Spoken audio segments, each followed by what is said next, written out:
درد سہ بھی تیرا نام لیے جاتے ہیں۔ حضور کا امت، ہم حضور کی امتی، نبی انتظار کرتے رہے، نبی منتظر رہے۔ حضرت خلیل اللہ کی بارگاہ میں پکار رہے ہیں، ربنا وابعث فیہم رسولا، مالک رسول بھیج دے۔ وہ کہتا ہے لیسا بفظ ولا بغلظ، وہ ترشرو نہیں ہوگا، سخت مزاج نہیں ہوگا، ماتھے پہ شکنے لانے والا نہیں ہوگا، وہ پیار بانٹنے والا ہوگا، بس وہ آیا چاہ رہا ہے۔ حضرت عیسیٰ نے تو نام بھی بتا دیا نا، مبشرا برسول یاتی من بعد اسمہ احمد، لوگوں میں جا رہا ہوں، چلو نام بھی بتا دیتا ہوں، میرے بعد جو آنے والا اس کا نام احمد ہوگا۔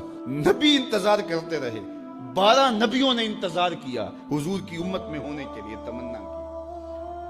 نستورہ راہب انتظار کرتا رہا، بحیرہ راہب انتظار کرتا رہا۔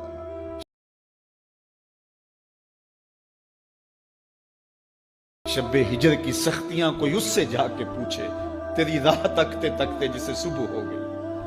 زندگیاں گزار دی انہوں نے، سلمان فارسی کی کہانی سن لو، مجوسی کے بیٹے تھے، حق کی طلب میں نکلے، باپ نے گھر سے نکال دیا، ایک پادری کے پاس جا کے رکے، زندگی بھر اس کی نوکری کی۔ جب اس کا آخری وقت آیا، اس نے کہا میری تدفین کے بعد غموریا چلے جانا، وہاں کا پادری خدا رسیدہ ہے، تجھے اس سے کچھ مل جائے گا۔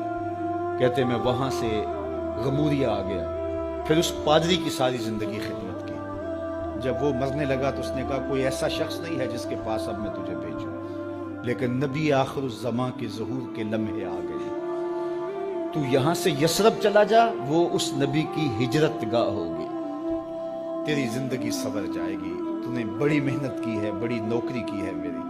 کہتے میں نے اس کو کہا کہیں ایسا نہ ہو میں دھوکہ کھا جو مجھے کوئی نشانی بتا۔ اس نے کہا 3 نشانیاں، ایک صدقہ نہیں لے گا، دوسرا ہدیہ رد نہیں کرے گا، تیسرا 2 کندھوں کے درمیان مہرے۔ کہتے ہیں کہ میں کچھ دنوں کے بعد اور کھجوریں لے گیا، اور میری نیت ہدیہ کی تھی، میں نے پیش کی، حضور نے قبول فرما لی، لیکن میں بھی کہتا تھا تیسری نشانی بھی پوری ہو لے تو پھر مانوں گا، اور وہ کیا تھی؟ 2 کندھوں کے درمیان مہر نبوت۔ کہتے ہیں ایک دن حضور میرے باغ میں آئے، اور آقا کریم نے اپنے مبارک کندھے پہ چادر رکھی ہوئی تھی، اور چادر کی اوٹ میں مہر نبوت چھپی ہوئی تھی، اور میں پیچھے ہو کے دیکھتا تھا، اور میری آرزو یہ تھی کہ کوئی تیز جھونکا ہوا کا آئے اور چادر ہٹ جائے اور میں مہر نبوت کی زیارت کر لوں۔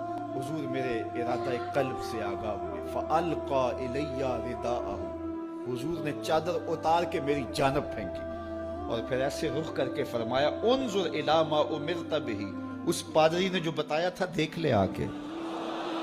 تو کہا میں نے دیکھا کہ حضور کے کندھوں کے درمیان۔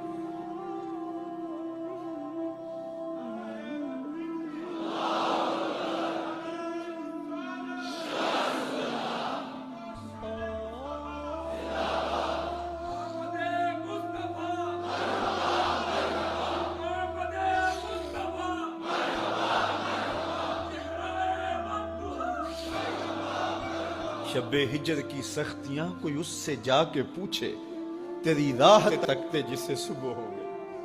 ہم نے تو کوئی انتظار نہیں کیا نا، ہم نے تو کوئی دکھ نہیں سہا، ہم سوئے تھے مقدر جاگ اٹھے۔